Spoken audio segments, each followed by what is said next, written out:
This election cycle, the top 4 Republican candidates for Texas Attorney General took to the stage together for a debate in Dallas. The winner of the Republican primary will be the favorite to replace current Attorney General Ken Paxton, who's currently running for U.S. Senate. State Capitol correspondent Adam Schwager went to the debate and breaks down why these 4 candidates believe they should be the state's top lawyer. In front of a packed house here in Dallas, including current Attorney General Ken Paxton, the 4 frontrunners to replace Paxton on the Republican side fielded questions on everything from Sharia law to gambling to crime. But throughout their answers, it proved that a lot of their differences are on style, not on substance. U.S. Representative Chip Roy entered tonight's Republican Attorney General's debate as the frontrunner, according to a recent University of Houston poll. Paxton-endorsed attorney Aaron Wrights took an early shot at Roy, accusing him of being fired from Paxton's office. He was so ineffective, so bad at serving as Paxton's deputy, that Paxton fired him.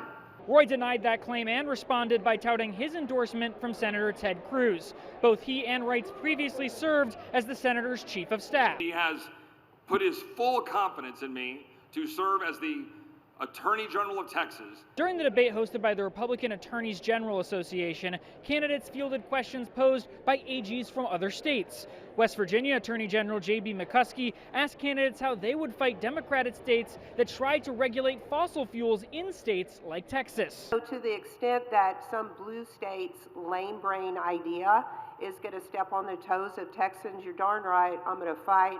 The candidates also talked about fighting Democratic prosecutors within Texas, who they say are leading to a rise in crime. Our laws, our Constitution, those are not suggestions. And anytime a district attorney is treating it that way, they have violated their oath of office. Once again, these candidates did not differ much at all on any of these policies they were asked about, but they did take that time to attack each other, especially as the debate wrapped up here in the closing arguments. If no candidate in this race gets over 50% of the vote, the top 2 vote getters will head to a runoff in May. In Dallas, I'm Adam Schwager. All right, Adam, thank you very much. And the Democratic primary for Attorney General could also go to a runoff. Polling shows a tight race between Dallas State Senator Nathan Johnson, former Galveston Mayor Joe Jaworski, and former FBI agent Tony Box.